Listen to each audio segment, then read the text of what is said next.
Assalamualaikum warahmatullahi wabarakatuh. Hai teman-teman semua, perkenalkan saya Audi Ramantio. Selamat datang di Ruang Tengah, persembahan dari cariustad.id, sebuah platform yang menghadirkan ustadz dan ustazah yang ramah dan kompeten untuk berbagai kegiatan keagamaan, dimulai dari belajar Islam untuk anak sampai dewasa, bimbingan mualaf, khotbah Jumat, sampai kajian di kantor.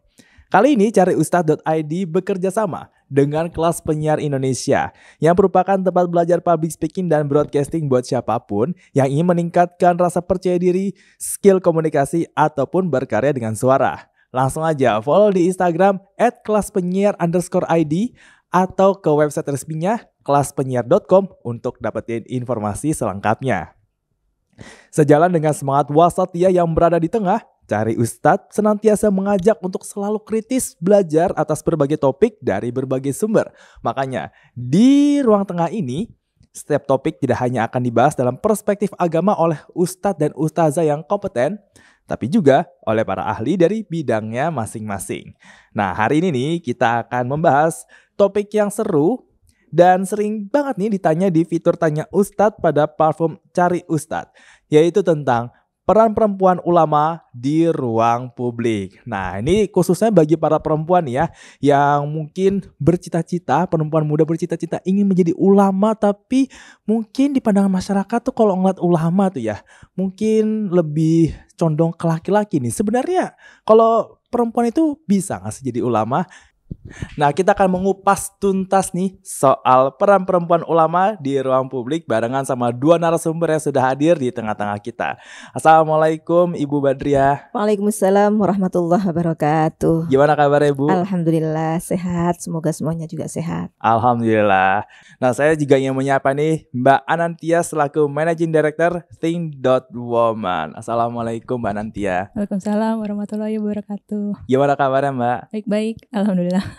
Nah, saya ingin share sedikit nih tentang Think.Woman yang merupakan organisasi berbasis komunitas perempuan yang menyediakan program pemberdayaan perempuan melalui program Perempuan Maju Digital. Nah, kita langsung aja nih masuk ke topik utama kita, yaitu peran perempuan ulama di ruang publik. Nah, Ibu, sebenarnya siapa sih perempuan ulama itu? Boleh dijelaskan, Bu? Ya, perempuan ulama adalah perempuan yang memenuhi kualifikasi ulama. Nah, ulama itu siapa? Ya. Pertanyaannya, kalau kita merujuk kepada ayat Al-Quran dalam surah Fatir ayat 28, Allah berfirman, A'udzubillahi minasyaitonirrajim, innama yakhsyallaha min ibadihil ulama. Sesungguhnya yang takut kepada Allah di antara hamba-hambanya adalah para ulama. Rasulullah SAW berfirman, al-ulama warasatul anbiya. Para ulama itu adalah pewaris para nabi. Nah, berdasarkan ada ayat, hadis, dan kata-kata dari al-ulama itu sendiri. Al-ulama itu jamak taksir atau bentuk plural dari alim, orang yang berilmu luas. Dan di sini mencakup laki-laki dan perempuan. Karena itu perempuan ulama adalah, kita ambil dari definisi beberapa ulama ya, adalah perempuan yang alim, ilmunya luas, kemudian berbuat baik kepada sesama manusia atau al-abror, kemudian bertakwa kepada Allah Subhanahu wa taala, diberikan hikmah kebijaksanaan dari Allah Subhanahu wa taala dan menjadikan ilmunya sebagai sarana untuk mencari ridha Allah, mengabdi kepada agama, kepada demi kemaslahatan, demi kebahagiaan umat manusia, alam semesta, dunia dan akhirat. Nah, itu kira-kira kalau kita ambil secara sederhana tentang perempuan ulama. Nah, secara spesifik, kalau dalam Kongres Ulama Perempuan Indonesia itu kita mendefinisikan ada perempuan ulama, ada ulama perempuan. Nah, kalau ulama perempuan itu definisi seperti itu tadi, tetapi dalam al-alim misalnya orang yang mengerti alim, itu dia memahami dan mengerti perspektif perempuan. Gitu. Kemudian al-abror, orang yang berbuat baik, itu berbuat baik dengan tidak melakukan pembedaan, subordinasi, penistaan terhadap perempuan gitu, kepada semua manusia dengan penuh rahmah gitu. Kemudian juga takwa kepada Allah baik di ruang publik maupun di ruang domestik, baik dalam hubungan antara manusia secara umum maupun dalam hubungan yang secara khusus suami istri, laki-laki perempuan, orang tua anak. Nah, itu definisi yang lebih spesifik untuk ulama perempuan. Baik, dari definisi itu kita bisa mengambil kesimpulan bahwa sebenarnya ulama itu tidak dibedakan oleh gender, Bu ya. Tidak, Jadi, dari kata-katanya sendiri tidak. Ya, baik laki-laki maupun perempuan bisa menjadi ulama. Nah, kalau dari Mbak Anantia nih, menurut Mbak Anantia nih ya, pendapat tentang perempuan yang berperan di publik, karena semakin kesini kan semakin banyak nih perempuan yang go public nih kan. Nah, menurut Mbak Anantia sendiri bagaimana melihatnya? Mungkin aku pakai sudut pandang, ini menggunakan sudut pandang dari secara umum ya. Kalau kita lihat di dunia ini manusia itu terdiri dari perempuan dan laki-laki. Ketika bicara perempuan dan laki-laki, sekarang jumlahnya ada berapa banyak gitu ya. Misalnya di dunia ini jumlah perempuan dan laki-laki itu 49% perempuan dan 51%-nya laki-laki.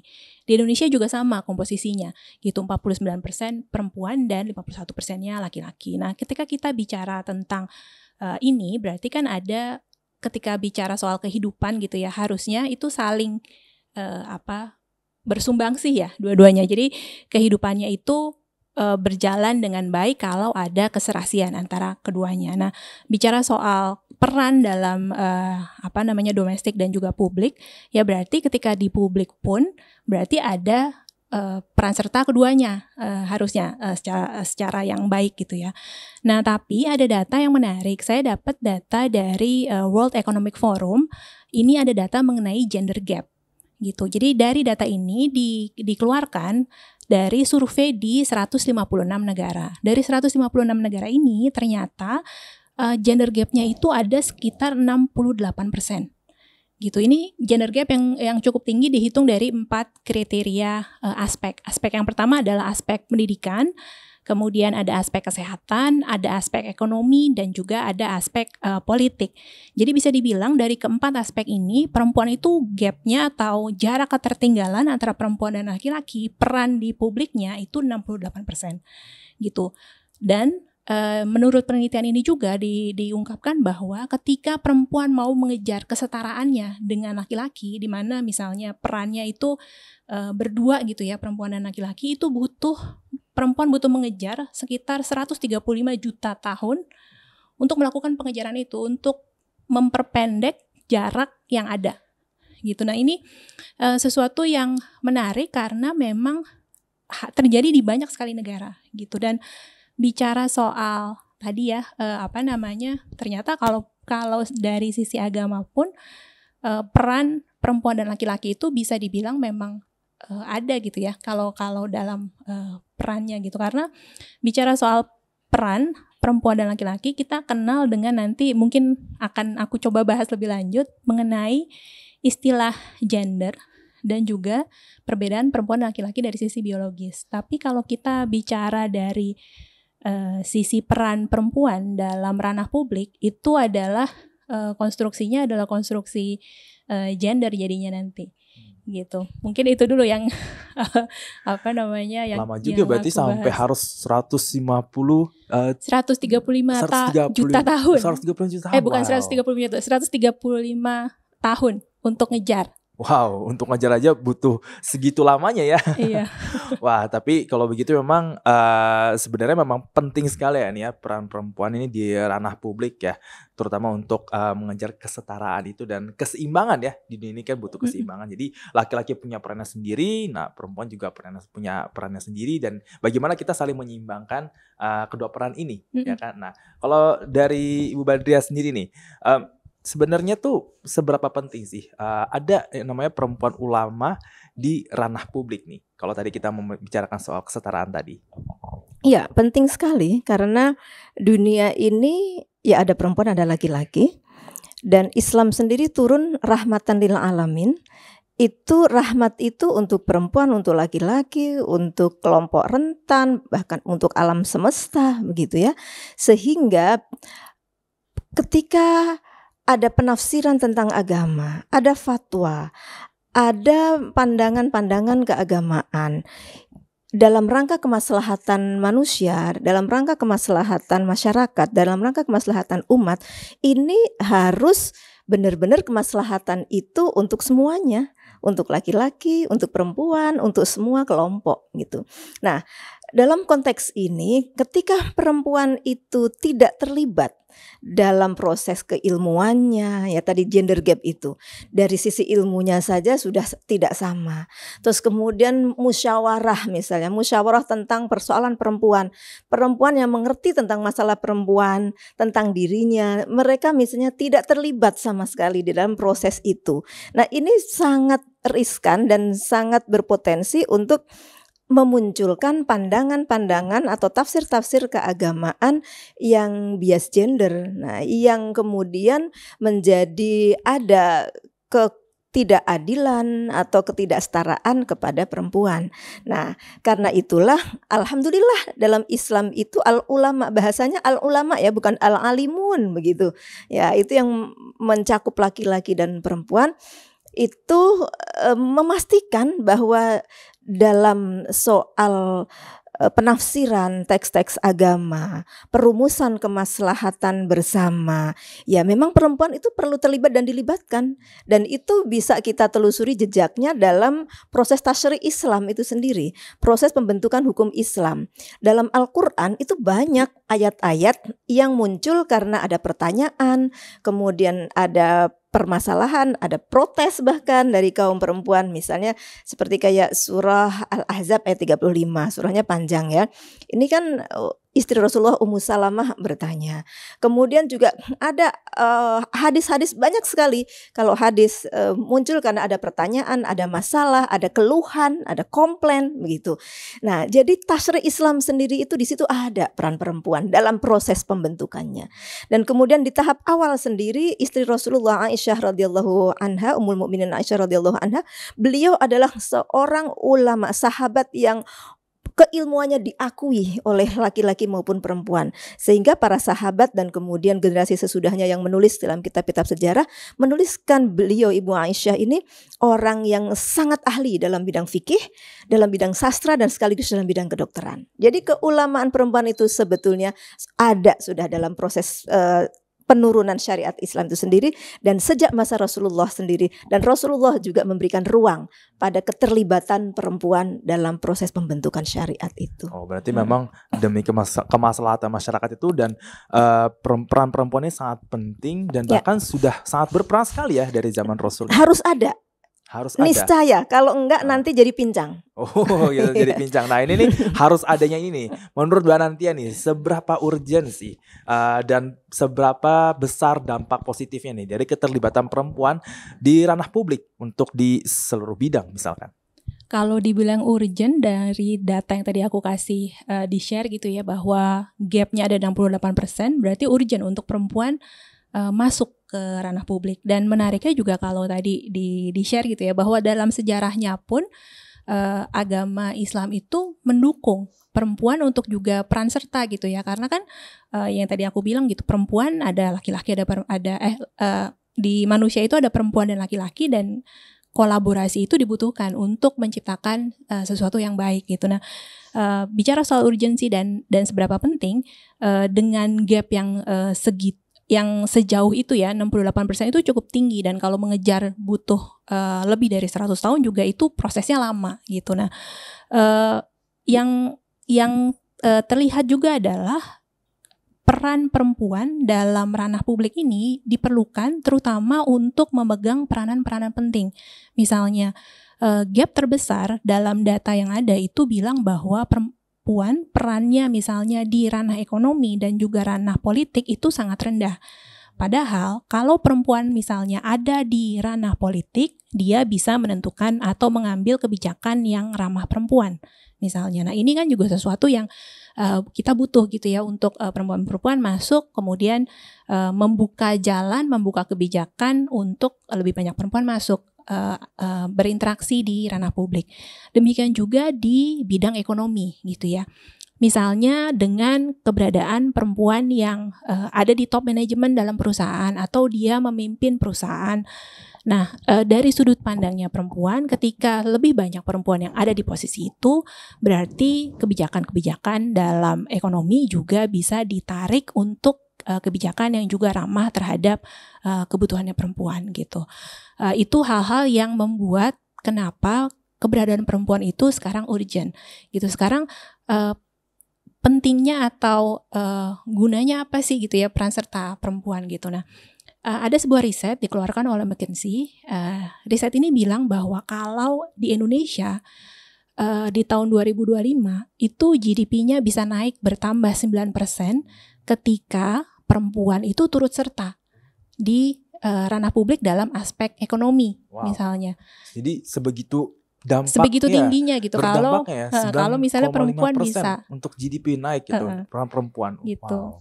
Wah, ini sudah kelihatan sekali ya nih betapa pentingnya dan positifnya nih dampak dari peran perempuan di ranah publik. Tapi sayangnya meskipun sudah di era seperti ini ya, di era di mana banyak perempuan yang sudah go publik dan sudah banyak role model yang sudah ada, tapi masih saja banyak di kalangan masyarakat ini masih menganggap bahwa perempuan itu kodratnya di rumah aja nih. Dan kalau ngomongin soal ulama nih, pasti nggak jauh-jauh dari ulama nih pasti gender laki-laki. Nah, gimana Ibu dalam menanggapi isu seperti ini di tengah-tengah masyarakat? Ya, pemahaman masyarakatnya yang perlu kita luruskan. Karena tidak semua hal yang berkembang itu adalah yang benar dan seharusnya. Jadi adanya seperti itu, ini adalah tugas dan tantangan kita untuk memahamkan pada semua orang bahwa ulama perempuan itu perlu dan wajib ada dalam kita berkehidupan beragama, berbangsa dan bernegara. Dan memang keberadaan ulama perempuan itu memang sudah ada sejak dari Islam itu sendiri turun dan direkognisi oleh Rasulullah dan para sahabat. Sehingga kalau hari ini kok kita tidak melakukan rekognisi itu, ya berarti kita yang harus melakukan koreksi untuk bisa kembali kepada spirit Islam yang sesungguhnya, yang rahmatan lil alamin, di mana perempuan menjadi bagian penting dari pelaku ya dari syariat Islam itu sendiri, bukan sekedar objek. Baik, jadi saling mengoreksi ya untuk lebih meningkatkan kesadaran bagi masyarakat. Ya bekerja sama, tidak selalu mengoreksi ya, bekerja sama, saling mendukung. Kemudian ketika ada yang perlu dikritisi ya dikritisi gitu. Jadi bareng-bareng. Oke, bareng-bareng. Jadi berkolaborasi di semua lapisan masyarakat ya untuk meningkatkan kesadaran masyarakat tentang peran perempuan dalam publik nih. Ya, dan kita kembali pada surah At-Taubah ayat 71 tuh sangat jelas di situ sudah. Kolaborasi mukmin perempuan, mukmin laki-laki dan mukmin perempuan dalam amar ma'ruf, dalam nahi mungkar, dalam melakukan hal-hal ketaatan kepada Allah Subhanahu wa taala, mendirikan sholat itu ibadah ini ya vertikal, memberikan zakat gitu, ibadah yang sifatnya horizontal gitu. Itu subhanallah gitu. Itu saja kalau kita jabarkan sangat luar biasa. Ya, bahkan sudah diatur dalam dalil Al-Qur'an Bu ya, tentang bagaimana sinergi antara mukmin dan mukminah untuk meningkatkan nih peran perempuan di ranah publik. Tapi pastinya ada tantangan yang juga harus dihadapi, terutama bagi para tokoh perempuan yang sudah aktif di ruang publik nih. Dari Mbak Nantia, kira-kira tantangan terbesar bagi tokoh perempuan nih yang sudah aktif nih di ruang publik nih apa aja sih? Ini tadi aku juga mau benar-benar mengamini dan menyetujui bahwa tadi soal kolaborasi ya, karena ini menurut aku spirit yang memang perlu dijaga bersama, bahwa kolaborasi antara perempuan dan laki-laki. Nah, bicara soal tantangan tadi juga ada di posisi kolaborasinya gitu antara perempuan dan laki-laki, antara misalnya suami istri atau misalnya anak dengan ayahnya atau yang lain gitu ya. Nah, tantangan terbesar memang peran perempuan saat ini bisa dibilang itu pecahnya banyak sekali. Saya bilang pecahannya banyak. Jadi ketika seorang perempuan kemudian memutuskan untuk bergerak ke ranah publik, beban yang sekarang sering disebutkan sebagai beban ganda perempuan itu juga terjadi gitu. Nah, beban ganda perempuan ini misalnya perempuan mau masuk ke ranah publik, dia tetap harus memikirkan beban di keluarganya, beban pengurusan anak, beban misalnya mengasuh atau mengurus rumah tangganya, kemudian dia harus bekerja, mencari nafkah gitu misalnya, atau dia harus kemudian bersosialisasi dan lain-lain. Jadi kalau kita lihat pecahan perempuan dibandingkan dengan pecahan laki-laki, banyakkan pecahan perempuan saat ini gitu. Itu menurut ada sebuah studi yang bilang seperti ini. Nah, hal-hal itu juga lah yang kemudian menjadi barrier ya, menjadi kayak tembok yang perlu untuk digedor juga nih, untuk kita bukain gitu.